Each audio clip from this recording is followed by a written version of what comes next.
15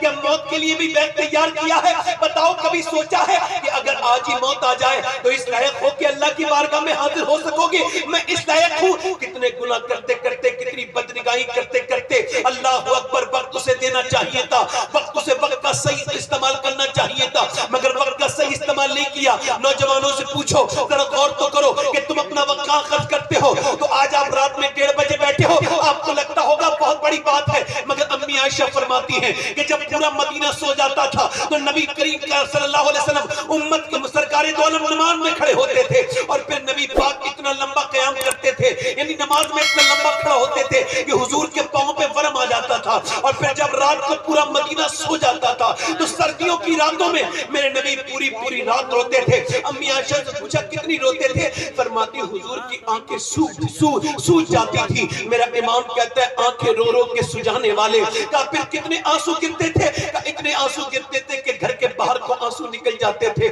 اللہ اکبر۔ یا کچھ حجاج بیٹھے ہوں گے عرفات کے میدان میں دعا مانگنا سنت ہے نبی ذی الحجہ کو۔ میں جب 2017 میں گیا تو میں نے آدھا گھنٹے دعا مانگی، اتنا تیز دھوپ تھی، ایک تو سر پہ کوئی ٹوپی بھی نہیں تھی اور سایہ بھی کوئی ہوتا نہیں ہے وہاں پر۔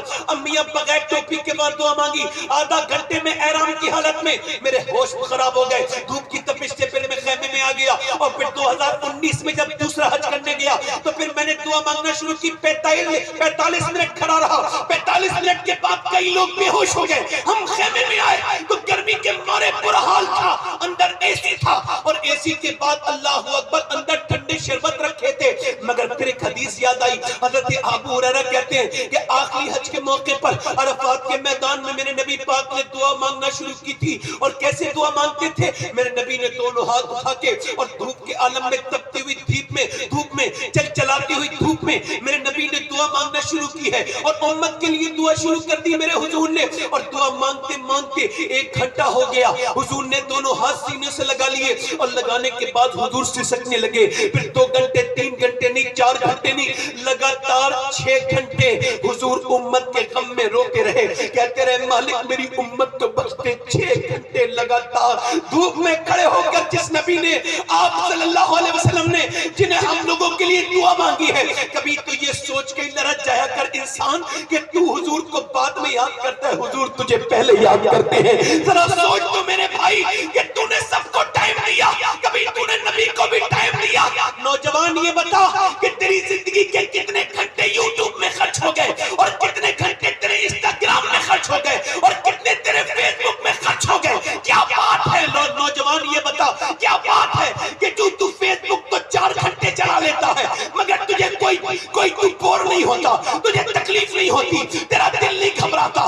کیا وجہ ہے کہ تو انسٹاگرام بھی دیکھ لیتا ہے؟ کیا وجہ ہے کہ تو یوٹیوب پر فلم بھی دیکھ لیتا ہے 3 گھنٹے، مگر تو 10 منٹ نماز نہیں پڑھ سکتا؟ کبھی تو نے یوٹیوب کھولنے سے پہلے یہ سوچا کہ اس نبی پر میں 100 مرتبہ درود پڑھ لوں جس نے راتوں رات میرے لیے دعائیں مانگی ہے، جس نے غار حرا میں پتھر پہ سر رکھ کے میرے لیے دعا مانگی ہے؟ مگر آج وقت کو برباد کیا جا رہا ہے، کائے میں، فیس بک میں، انسٹاگرام میں، یوٹیوب میں ڈاٹا فری ہے، تو کیا زندگی بھی فری ہے؟ کیا کیا جا رہا ہے؟ ذرا غور تو کریں، کیا لگایا جا رہا ہے؟ مسلمان لڑکے لگا رہے ہیں کیا اسٹیٹس کا مطلب ہوتا ہے حالات، اور مسلمان لڑکوں کے حالات اتنے خراب ہو گئے کہ لڑکیاں آدھے کپڑوں میں ناچنے والی لڑکیاں مسلمان لڑکوں کے موبائل پہ، اور مسلمان یہ بتانا چاہتا ہے کل تک میرے حالات ٹھیک تھے، آج میرے حالات یہ ہیں کہ میرے موبائل پہ لڑکیاں ناچ رہی ہیں، مسلمان لڑکیاں اپنے اسٹیٹس لگا رہی ہیں۔ استغفر اللہ معاذ اللہ، مجھے بتائیں اسٹیٹس کیوں لگایا جاتا ہے؟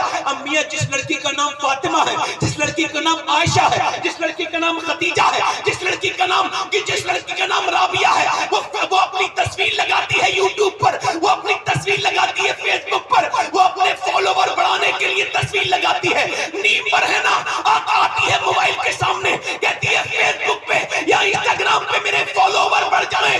میں ان تمام لڑکیوں سے گزارش کرتا ہوں جنہوں نے عائشہ اور فاطمہ اور خدیجہ نام رکھ کے یہ بدتمیزی شروع کی ہے، ان سے گزارش ہے یا تو اپنا نام بدلے یا اپنا کردار بدلے، ایک کام کرے، یا تو اپنا نام بدلے یا اپنا کردار بدلے۔ اور ایک گزارش اور کرنا چاہتا ہوں نوجوانوں، یہ کیا بھیک سی مانگتے ہو؟ مجھے لائک کر دو، مجھے سبسکرائب کر دو، مجھے لائک کر دو، میرے بٹن دبا دو، یہ کیا بدتمیزی کرتے ہو؟ پہلے مسلمان اللہ کے سامنے اسٹیٹس لگاتا تھا بھی کوئی فرق نہیں پڑے گا. اگر ایک لائق میرے رب نے کر دیا تو دنیا بھی کامیاب ہو جائے گی, آخرت بھی کامیاب. مگر آج کسی کو فکر نہیں ہے موت کی, اور سب موت کی طرف بڑھ رہے ہیں. آپ کہاں پر خرچ کر رہے ہیں اپنا؟ یہ جو ہے نا, یہ جیت جائے گا, یہ میرا لیڈر ہے, یہ جیت جائے گا, یہ میرا لیڈر ہے, یہ فلاں نیتا میرا لیڈر ہے. جو قوم اپنے لیڈروں کو بھلا کر دوسری قوم کے لوگوں کو اپنا لیڈر مانتی ہے, اسے برباد ہونے سے کوئی نہیں بچا سکتا. یہ میرا قائد ہے, یہ میرا نیتا ہے, یہ میرا رہنما ہے. مجھے بتاؤ کوئی ایسا رہنما ہے جس کا دامن تھام کے تم قسم کھا سکو کہ اس نے کوئی گھوٹالا نہیں کیا, اس نے کوئی بے ایمانی نہیں کی, اس نے کوئی برا کام نہیں کیا؟ پھر تم کیوں نے اپنا رہنما مانتے ہو؟ تمہارے پاس رہنما نہیں ہے کیا؟ تمہارا دنیا میں ایک ایسا رہنما گزرا ہے جس نے 10 سال حکومت کی, 10 سال میں اس نے 1060 شہر فتح کیے. یعنی اس کے دور حکومت میں 3 دن کے اندر ایک شہر فتح ہوتا تھا, اور اس نے 10 سال کے اندر 4000 مساجد تعمیر کروائی. یعنی اس کے دور حکومت میں روز 3 مسجدیں بن کے تیار ہوتی تھی. ایک کربٹ لی تو کیسر کو برباد کر دیا, دوسری کربٹ لی تو کسرا کو برباد کر دیا. اس کے بارے میں کھڑے ہو کر مائیکل ہارٹ نے کہا تھا کہ مجھے کہنے نہیں دیا جائے امریکہ کے اندر